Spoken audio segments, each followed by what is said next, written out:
You're listening to Journey for Truth with internationally known medium, Tai Yi practitioner, and radio host Tammy Urbanic. Hello and welcome to Journey for Truth on iHeartRadio and YouTube. Thank you for joining me. I'm Tammy Urbanic. Journey for Truth Radio is always on demand and with many new episodes. If you go to my new website for Journey for Truth, it is journeyfortruthradio.com. On that very new website, you will see a contact page. And if you put your name in the contact boxes on that page, you will then be signing up for the newsletter. And when you do that, you'll be the first to receive notification of newly released episodes. So journeyfortruthradio.com. Also on JonahLifeInstitute.com, you can sign up for their free newsletter. In a newsletter, you're going to read a lot of information, different questions and answers, articles. It's just full of information that can be useful in your healing and different tools that you can always go back to. Go to JonahLifeInstitute.com and sign up for that free newsletter. My guest this week is Hossca Harrison, the only medium for Jonah. I invited Hossca to the show this week in order to give us a preview of the next Denver Intensive in Denver, Colorado, but it's the next Jonah Intensive in Denver, Colorado at the end of September 2016. And the title of the intensive is Soul Contracts, Soul Agreements, Coming to Understand the Influence of the Soul Choice. Very intriguing. Sounds like it's going to be great information. And Hossca here is going to give us a little bit of information about what we can expect to learn. Hossca, welcome. Hello, Tammy. It's great to be on your show again. It's great to have you here. Now, when we think of soul, each person might have a little bit of a different interpretation of what that means. What exactly does soul mean? A soul is a combination of energies that have come together and to unite as a, lack of a better word, a singular energy. You know, people are understand often using analogies. So I'll use an analogy of an automobile. You know, you have an automobile. It's called an automobile. But the automobile is made up of multiple parts. You take one part out here, you know, a part out there. Well, you have different labels for all those parts. But when you put them all together, it's called an automobile. So a soul is a combination of multiple parts that work together and has a consciousness, a soul consciousness, entity, individuality. Now, is there a difference between an agreement and a contract? Yes. A soul contract is something that a soul will, they haven't come back in, say, this lifetime or whatever. They make that contract in the non-physical, usually between lives, as we understand time to a degree. But they will make a contract to be with one or more different individuals. But a soul agreement is an agreement that is made in this time, in this life. So a soul can come and say, okay, I'm going to enter into this agreement to get this accomplished with that person or those people. It could be, you know, varied as to what all is involved. But that is basically the difference. Prior to birth, you come in with a contract, if you have one, or you make a soul agreement within this life. But Jonah will be discussing a lot about soul contracts and soul agreements because they feel differently. Okay. The energy of them is different. They are not the same. They're quite different. So an agreement might be more in the lines of a person making a conscious choice in this life, whereas a soul contract, it's not so much a conscious choice as it relates to the person in the physical because it wasn't made in the physical. Both soul contracts and soul agreements are beyond consciousness of the physical consciousness. Now, if you want to call consciousness in terms of soul consciousness, yes. But it's not a person running around saying, okay, I'm going to make a soul agreement today. or I'm going to make a soul contract today. That's their conscious mind. That's their belief system talking. And I'm not talking. Excellent information. Excellent. How might a person, and I know you stated Jonah is going to give a lot of information about this at the intensive, but how might a person interpret or receive information in order to put it to use? So if a person perhaps has made a soul agreement, how would they receive that information? When a soul comes forth into the physical and they have a soul contract that they're going to fulfill, that energy begins moving through not just the mental body, but more specifically through the emotional body. And what Jonah is going to do in this message is he is going to go step by step what ones begin to feel and how they begin to feel certain things, which is a sign not only do you have a soul contract, but the timing is very, very important. So you're going to start having these feelings and something is building over here, but you don't know what it is. Right. Because it's coming into that period of time for it to be manifested. And you may have had no idea of it. You may have had no emotional involvement in it for, let's say you're 35, 45 years old, and your entire life you've never felt it. You've never experienced it because it wasn't time for it to manifest. So let's say at age 45, and I'm just picking an age out of my top of my head. It could be any age. But let's say 45, and as you reach 44, things begin to unfold in your life, and they are not going to look logical. You're going to have certain feelings that you cannot explain away.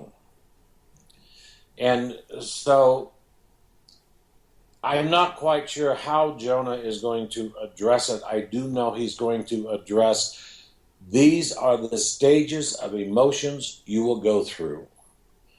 This is what you're going to feel. This is how it's going to interact in your mental body, but mostly your emotional body. And I can imagine during the intensive, there will be many people who will be thinking, oh, that's what I've been experiencing this last year, these last 2 years, or they may begin to experience that after the intensive, and then they can reflect back on the information that Jonah gave. So I see this as very powerful information for people to either reflect on that they've already been feeling and then begin tuning into it, or they may begin feeling it in the very near future. Yes, exactly. But there's another element here that hasn't really been described in the literature on the intensive. But I do know Jonah is going to address it, and he's going to address it for this segment of people that people have come up to them and say, oh, I have a soul contract with you. Oh, I have a soul contract. You're supposed to do this because I have a soul contract with you. And it becomes a very manipulative and controlling energy. So Jonah is also going to teach if one really does have a soul contract with you, whoever you would be. And he's going to describe, okay, this person will be having these feelings from that person, and you compare them with the person that has a soul contract, it's going to be like this. Your fingers come together, it's going to unite as one. It's not going to be hitting off of each other. Right, okay. So Jonah is going to also describe for people to understand, because it's very easy for, the people to come up and say, well, I have a soul contract with you. You're supposed to do this and this and this and this. Exactly. Well, no, I'm not. So some people don't know that. They don't know what to feel about it. Right. And so Jonah will bring a lot of clarity onto that, onto both sides. The ones that actually do have a soul contract, and the ones that are the recipient of that soul contract. Very valuable information to know, especially if you do encounter a person who's manipulative. Perhaps they want money, perhaps they want status, perhaps they want something else, but to be aware that that is a potential. And I have heard people make those statements, not to me, but to other people. I have a soul contract with that person. I have a soul contract with that person over there. And I always wonder, how exactly would you know that? But Jonah is going to give that information at the intensive. Now, Yes. You mentioned logic earlier, and we in society are taught to follow logic. And in many cases, this is valuable information. We want to use common sense in many cases. But sometimes logic isn't the best answer, or is not the most beneficial answer to follow. So how would one know whether they should be following logic, which they might term common sense, or that they need to be looking at something different that doesn't follow logic? Sometimes logic is garbage. That's it. Simple garbage. Mm-hmm. You can go throughout history. Nikola, who worked with electricity, and he never followed logic. Had he followed logic, he would not have invented the multiple inventions that he invented. But you could go to every inventor in history that has invented something that has become, such an everyday part of our current society. You wonder how would you ever do without it. But you go to those individuals and you go to that beginning stage where they begin that process of coming up with an idea to create an invention. It defied logic. Had they followed logic, they would have failed miserably. So that's why I say sometimes logic is garbage. And now, yes, sometimes it's important to look at logical sequences of events within one's life and to use an element of logic, but I prefer another word. I prefer that one's truly use common sense. Common sense outweighs logic. And yes, I've used logic, the word. Jonah has used the word logic.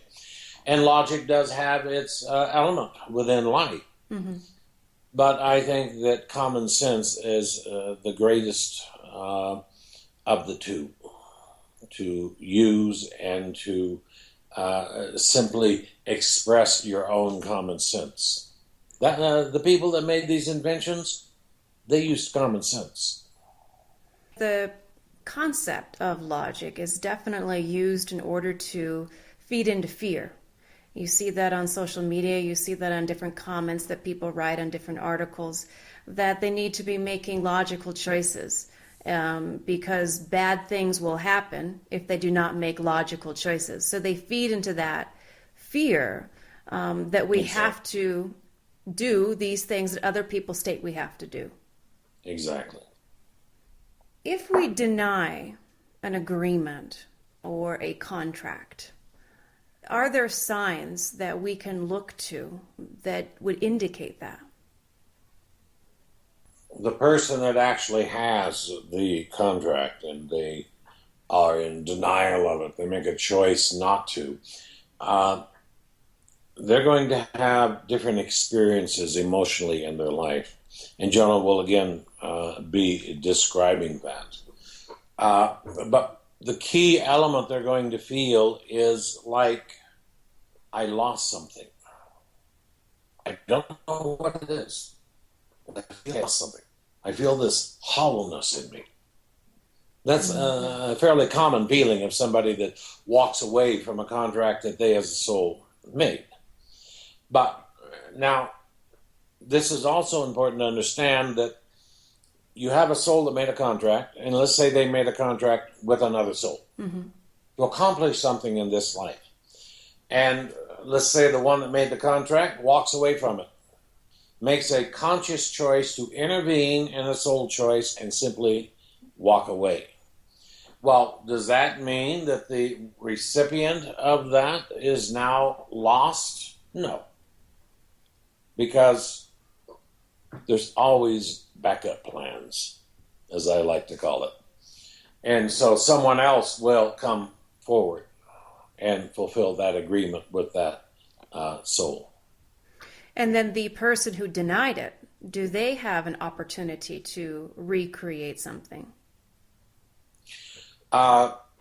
Yes, but not necessarily with the original person that they were in denial of.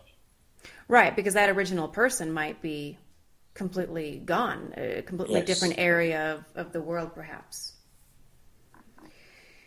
Ultimately, how do soul contracts and soul agreements impact our pathway in terms of what we're here to accomplish? Would you say that this is something that has a very, very strong impact and really needs to be searched? If you look at your soul pathway, we'll call it that, your pathway to achieve something, whatever that something is, to heal something, to recognize something, to unite with other souls, to assist in creating, you have this pathway, and you've chosen that pathway as a soul. The pathway is never chosen by the human consciousness. It's chosen by the soul prior to birth. And you move through life and you may have a dozen contracts Interesting. with different individuals, not necessarily one. And along the way of this journey, you meet the one and you fulfill that contract. And it's like it totally energizes you. You become totally infused with this energy. And it helps you then move on, perhaps to a more difficult part of your pathway. Or not. You know, I'm simply using examples here.